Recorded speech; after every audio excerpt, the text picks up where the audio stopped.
Hello, and you are welcome to another episode of Sitting with the Elders. My name is Toyin Oyemade. Now, Sitting with the Elders is a show that was conceptualized to give us a platform where we can sit down with our elder statesmen and women and learn from their experiences of life and living. We thought that it was important to be able to glean from the wisdom that they've carried for 70, 80, 90 years, so that, like they say, experience is the best teacher, but we don't have to have all the experiences by ourselves, so that we can learn from the experiences of others who have gone ahead of us and we can make informed decisions. And I welcome you once again to the show, and today I am very excited because I'm going to have a very interesting and engaging conversation with an elder statesman extraordinaire. He's a corporate guru. He's an astute businessman. He's a leader of leaders. He's a chairman of chairmen. He is Mr. Felix Ohiwere. Thank you for bringing us into your home and allowing us to have this conversation with you. My pleasure.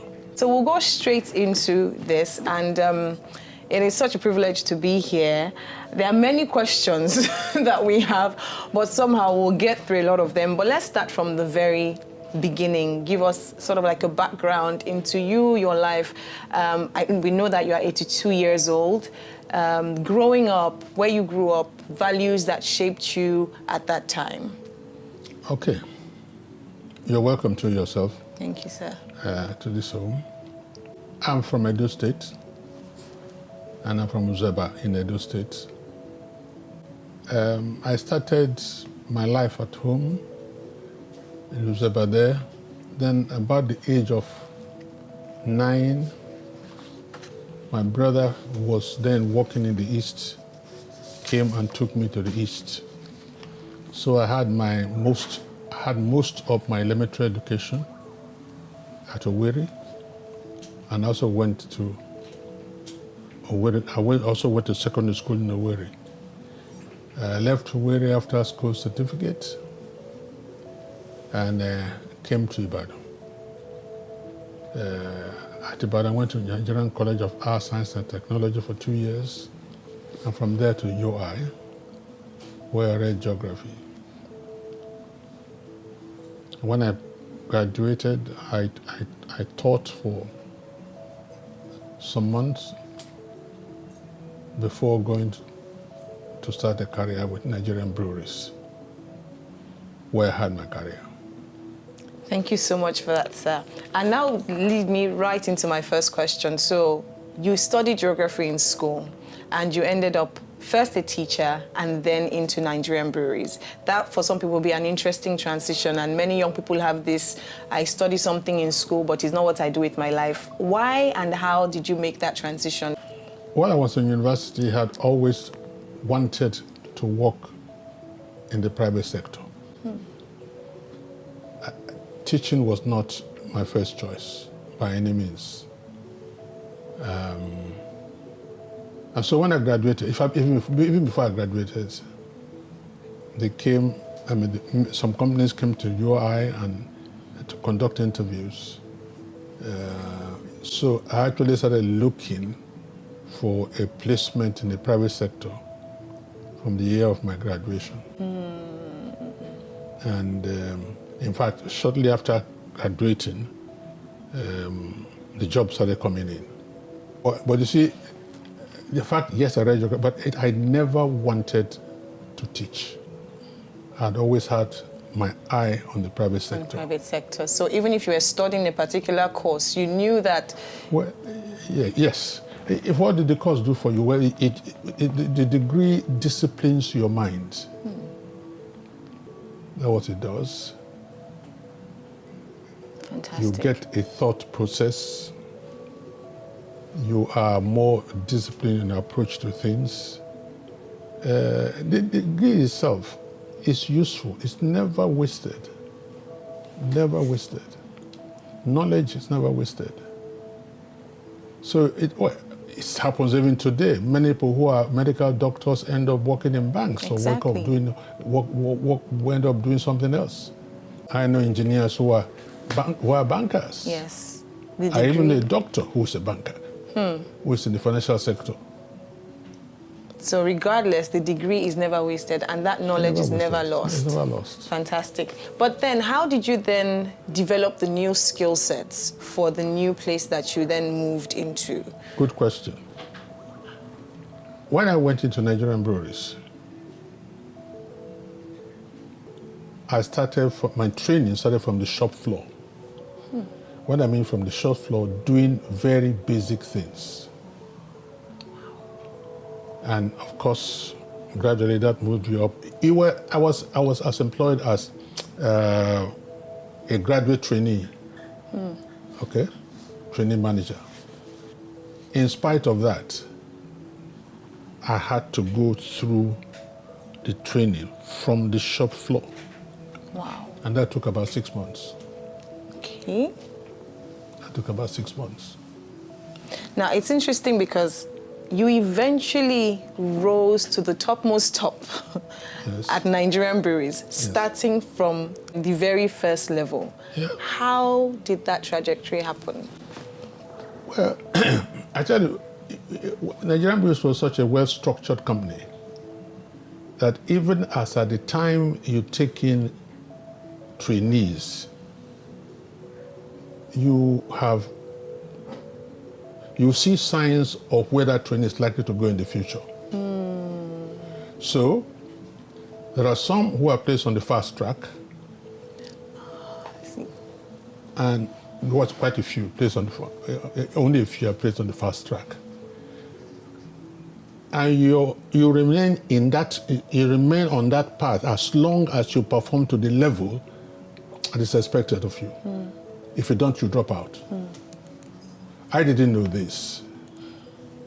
So I had my training, I had my first job, and I found that I was being sent on many courses that I didn't see directly related to the job I was doing. I didn't quite understand why. But those who were planning these things must have seen something. They surely did see something that they wanted to develop. And I got very, very rapid promotions, very, very rapid. I joined at the age of 24, going to 25. And after about 12 years in the business, I was already an alternate director. 12 years? Yes. That's amazing. Do you think, now many people watching this would say, but sir, that was in those days where life was structured and Nigeria was this and this was that. Is that still, in your opinion, is that still possible in this day and age? I believe so. You see, many people, it's not how long you have been on the job. It's how well you do the job. How well you do it. How creative you are. The things that are, you may call the things outside the box that you bring on the table. Yes. That determines how rapidly you move up.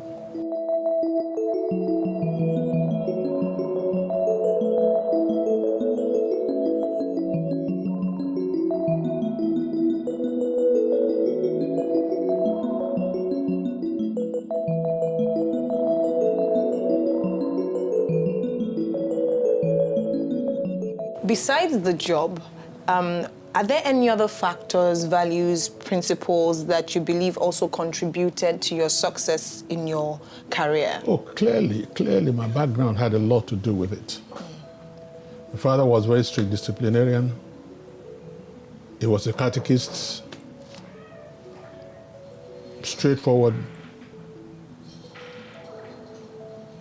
You can't tell a lie and get away with it, never.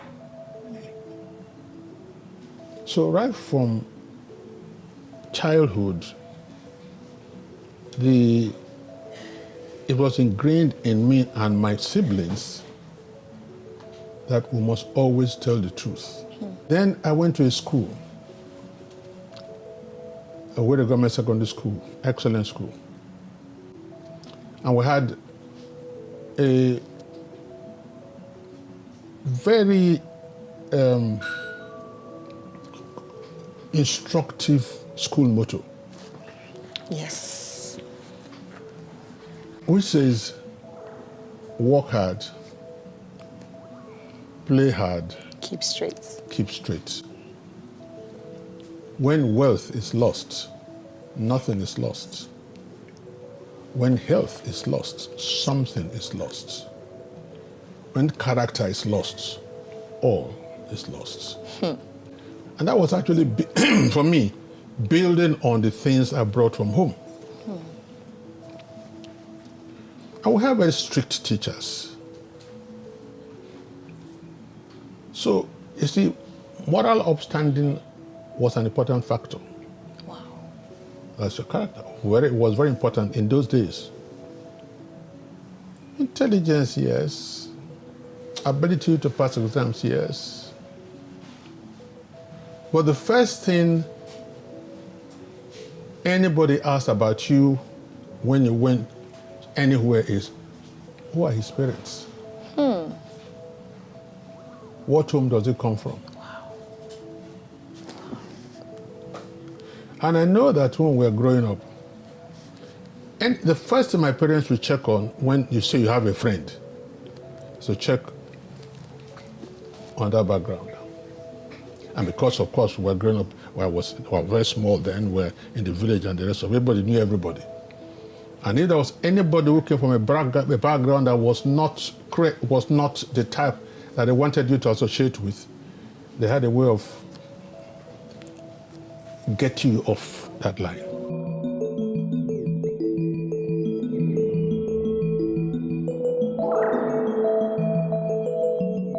So, we read somewhere that you said your father was your first mentor. Yes. While you had. Yes. That you had growing up. And I know you've alluded now to his strong character. Yes. But besides his strong disciplinary character, were there other things as well that as a father? Love. Yes, it was very loving. He cared for all of us. He cared so much for my mother that when I grew up, I started wondering, how can a man in his time care for a wife this way? In my father's lifetime, my mother never ate eba. Okay. He always make sure that the yam for pounding, they always make sure there was enough yam to take care of her. Yeah, for her. Never. My mother never took up an axe to cut wood. Wow. And I tell you the one that actually is most astonishing. My mother didn't like to see blood. So anytime chicken was killed, or whatever it was, or whatever, my father did the dressing for her. In that time? That time. That is amazing. That time. And I like and so we saw these things. They influenced us, absolutely, naturally. You know? I find that so wonderful. And I would relate this to family, because you were married for 52 years. Yes. You got married in 1966. Yes. In these days where marriages seem to, you marry today and tomorrow is another story, what would you say are those things that make for a long-lasting, happy, successful marriage? Well, I saw it when I was small. You did. Care for your wife. Love her. Tend her. That's what a woman needs. You know? So right from day one, I knew the type of family life I would like to have, even before I got married anyway. Because I saw something at home that I loved. And so it affected me, and I carried it on. I mean, even before we got married, my wife knew what I was earning, and once we got married, we sat down, we worked out how we're going to use our income. Wow. My salary. So I hid nothing from her. I had a joint account with her. But I tell you what's very surprising. All the 52 years, my wife never one day asked what the bank account was, never one day issued a check. I begged her to issue checks. She said no. Bring the money home. So she knew what we had, she knew what we were capable of doing, and her demand, the truth of it is that it was such a wonderful relationship, but she never made any demand on me on such. Like, buy me gold, buy me this, buy me that. No, but she knew that I would do what I have to do.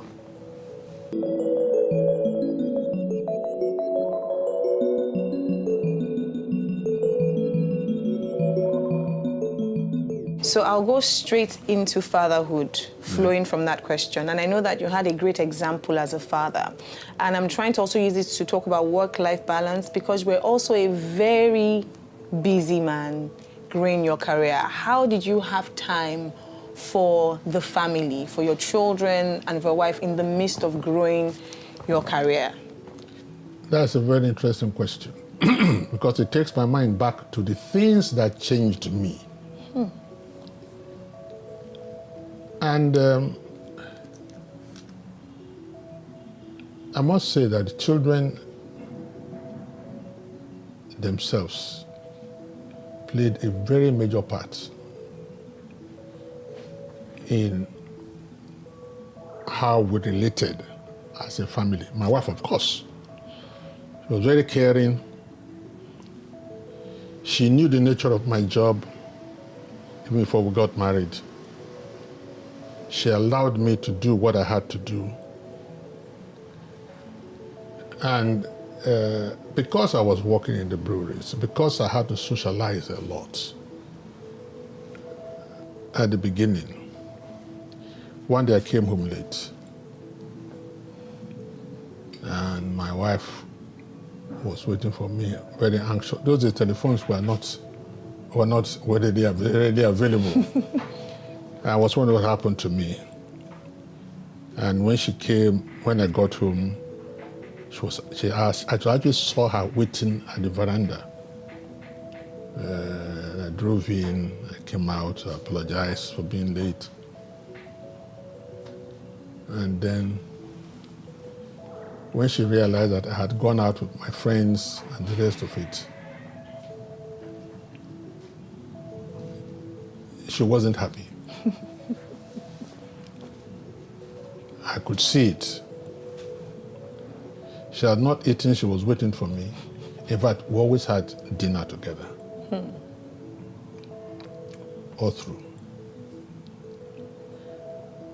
And I knew I had hurt her. And of course, by then, I was young, working in the breweries. I had gone out drinking with some of my friends, and she knew I'd had some drinks. And she made a statement, said, so you left me waiting here for you, and you were out drinking with your friends. That really touched my heart. And I felt sorry. So I tried, subsequently, not to go out for what was going on. I would let her know. But then we started having children. We had the first, we had the second, and we had the third. The third child, one day I came back from work, had a bath, and I picked up my key to go out. I was passing through the sitting room. The baby was there, was crawling then. I tried to carry him once, he refused. Twice, he refused. Third time, I said, what's wrong with you? And the small little 3-year-old must be then. Brother said to me, Daddy, if you will stay home, he will know you.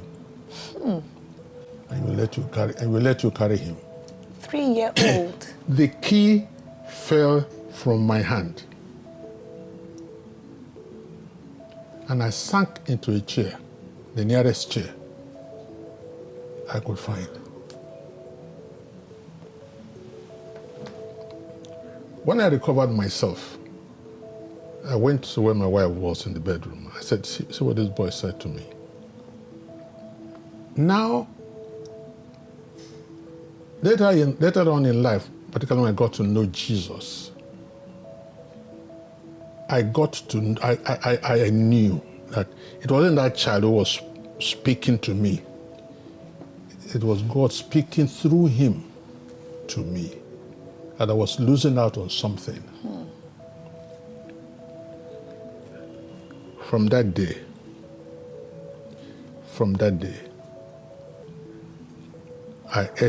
my wife and I ate dinner with the children. Wow. We ate dinner with the children. Even when we had dinner appointments going out, we'll make sure that we're around, that they had their dinner, sit with them, they had their dinner. And then you were good for your appointment. Now that basically changed my life. And it meant to me that if I was not around as much as I should be, I would not be the father that I ought to be. The type of father my father was to us. Because for those days, okay, we were young, we were then in the village, there was no light, so everybody went to bed early, so that in any case, he was always there when we came back from school and the rest of it. So I changed. And I started taking them, the driver, to school in the morning, picking them from school. Particularly when we were living in Apapa, it was much easier for me because the school was in Apapa there, Corona.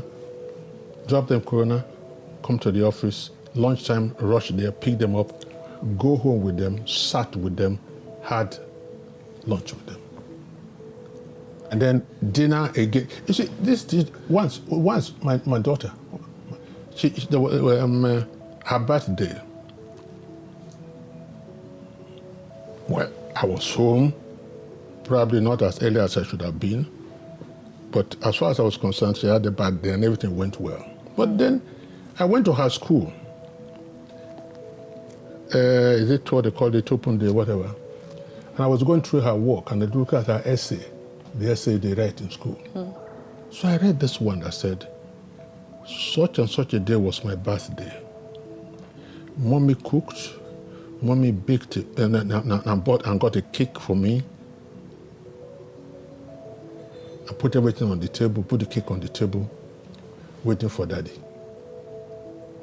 She said, we waited and waited and waited, and finally Daddy came, and we're all very happy. So again, I said to myself, see, Josh. Wow. So that also meant to me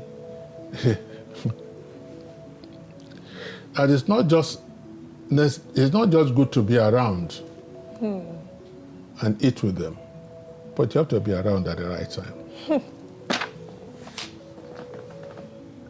I didn't say a word to her because what she reported was absolutely correct, but it checked me.